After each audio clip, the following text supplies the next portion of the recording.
What's up everyone? So I'm not gonna lie, I have some mixed feelings about recording this video because I don't at all want to participate in spreading unhealthy degrees of fear around the coronavirus. But at the same time, I do believe that every single one of us plays a really key role in mitigating the spread of this virus, and therapists are no exception. So it just only felt right to go ahead and record this video so that we can all be prepared and hopefully have a healthy approach with the coronavirus. Also, it seems really important to mention that this video is not monetized. I don't want it to make it seem like I'm just trying to profit off of this scary clickbaity thing. So consider this to be purely a public service announcement. Also, it's worth noting that I'm recording this on Friday, March 13th, and the nature of things is that by the time I upload this or by the time you watch this, things may have changed rather significantly from the information that I share in this video. So I'm going to put links in the description box to all the different places you can go to find the latest up-to-date information. So just be aware of that, and please make sure you're staying up to date on the information based on where you live as well. Now, I live in Santa Clara County, which as of right now is one of 5 locations that the CDC has special mitigation strategies in place because this is a highly impacted area in regards to the coronavirus. But even if you haven't seen any cases of the coronavirus in your area yet, both the CDC and the American Psychological Association have released recommendations to be implemented nationwide in order to mitigate the spread of this virus. Now, I hope it's clear, but just to make it crystal clear, I am neither a physician nor a legal representative, so I'm simply rehashing the information that's already posted publicly on the CDC and APA websites. I'm pointing over here because I have my laptop open. I just want to make sure I get everything super accurate. So as of noon on Friday, March 13th, here's how each of these organizations recommend we prepare for the coronavirus. The CDC suggests we keep commercial establishments safe by following these measures. Of course, practicing good hygiene, such as not shaking hands, cleaning hands at the door, and scheduling regular hand washing reminders by email, promoting tap and pay to limit handling of cash, disinfecting surfaces like doorknobs, tables, desks, and handrails regularly, and increasing ventilation by opening windows or adjusting air conditioning. Also, to avoid crowding, such as using booking and scheduling to stagger customer flow, using online transactions where possible, and considering limiting attendance at larger gatherings. And then they have a couple of notes specific for transportation-related businesses, which I think most of us in private practice don't tend to provide transportation, from what I know.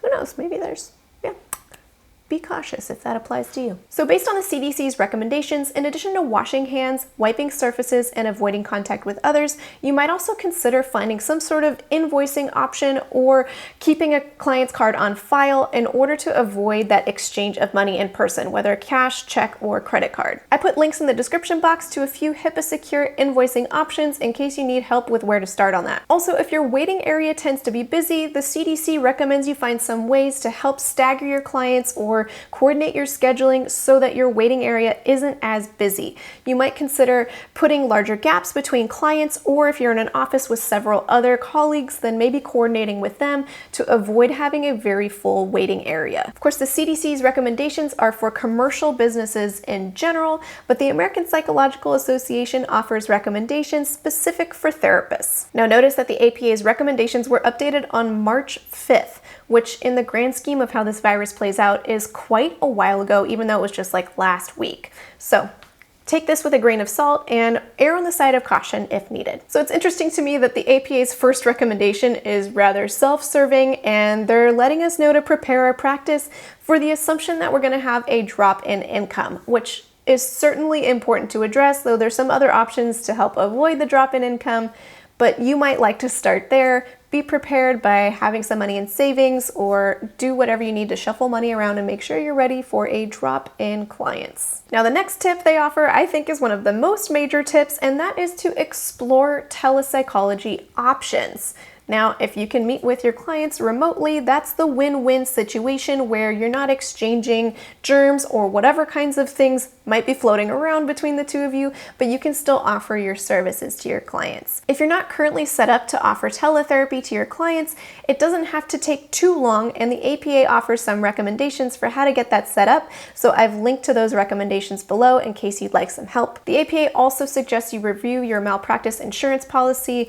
Basically, if you're going to offer teletherapy either from your office or at home, you want to make sure your malpractice insurance covers you for those practices as well. Now, this next one is really interesting to me because I hadn't even thought of it until reading their recommendations. It says, develop a patient communication plan. I'm just going to read this verbatim. Determine how to stay in touch with patients and their families during an outbreak or quarantine. Write a notice outlining how your office will function so you're prepared to discuss with patients. Review it with every patient, post it to your website, in your waiting room, and share by email. Include information on office policies and procedures such as last-minute closings and cancellations. One item related to this recommendation that you might like to consider implementing is making a temporary shift to your no-show or cancellation policy. I mean, you can imagine if a client is feeling sick, but they're concerned that you're still going to charge for their session, that they might still try to show up, which we really want to avoid that. And even if you have some exception for sickness, I think clients still feel it. I've noticed that in my practice. So if you make clear that you have a clear exception right now for any type of illness or concern, that could really help mitigate the spread of this virus. Next, the APA suggests that you implement a plan for group practices. This definitely makes sense. You don't want each therapist having sort of a different plan with their clients for how to respond, but that there's sort of a unified plan for what to do. Of course, the next one overlaps with the CDC guidelines. Promote hygiene in your practice. They suggest that you post signs encouraging hand washing, put hand sanitizers in waiting rooms, offices, and restrooms, and regularly check the CDC website for their recommendations, which we just covered. Speaking to this point, personally, I have been seeing clients in person up until this point, and in addition to putting sanitizer literally everywhere all over the offices, I've also been taking the practice of using Lysol wipes on all of the doorknobs and frequently touched surfaces between every single client. So I go out to the front door, wipe both knobs, each door has two knobs, one on each side.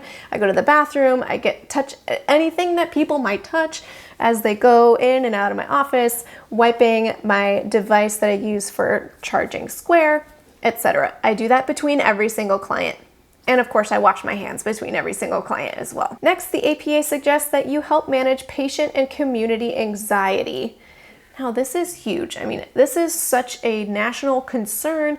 It's completely normal to have some level of anxiety about this. I mean, I have some level of anxiety about this. And so it makes sense that our clients might also be feeling concerned as well, or it might be sort of triggering anxiety to amp up to a degree higher than maybe is rational or reasonable at this point. So keep that in mind. And actually the ACA has some resources for how to respond to national crises that might be helpful, and I will link to those below as well. And of course, their final recommendation is to make self-care a priority. Certainly, if you start to feel ill, make sure you cancel, or at the very least, only offer teletherapy services. What a terror that would be if it turns out you were the one that sort of infected all of your clients with this virus, and that's exactly what we're trying to avoid. For help with this, the APA website suggests that you listen to the Speaking of Psychology podcast episode on coronavirus anxiety, so I've linked to that below as well if you would like to give that a listen. Don't forget to also consider your loved ones. You may not be at high risk, kind of like myself, but you may interact regularly with those who are at much higher risk, and so consider them and feel free to take precautions to care for them, even if it's above and beyond your client's needs. Now, I mentioned at the beginning that there are a few regions where the CDC has specific mitigation strategies, and mine is one of 5 of those. So I suggest you continue to check in with the CDC website to see if there's any mitigation strategies specific to your region. For example, in my area of Santa Clara County, the CDC has much stricter recommendations and is essentially saying, if at all possible, to cancel in-person things and do things virtually, do it. So I am making the transition as of this weekend to only teletherapy with my clients as a response to what the CDC recommends in my region. Now, I know I'm repeating myself, but keep in mind, things are changing rapidly. So just continuously check in with the CDC website, maybe once every day or two, to see if there's any updates. Well, I hope you found this video helpful as we all continue to prepare for this virus. And if you're feeling stuck, anxious, or maybe you need some help setting up your telepsychology practice, then I suggest you get in touch with some colleagues living in your area and ask for their help. And probably better if you can do that virtually. Most major areas have Facebook groups and email listservs of therapists local to the area, so that might be a really great starting point to get some support where you need it. Well, I wish you all the best as we embark on this journey together. It's not a journey we asked for, but it is one that we need to stay united in. So until next time, from one therapist to another, I wish you well.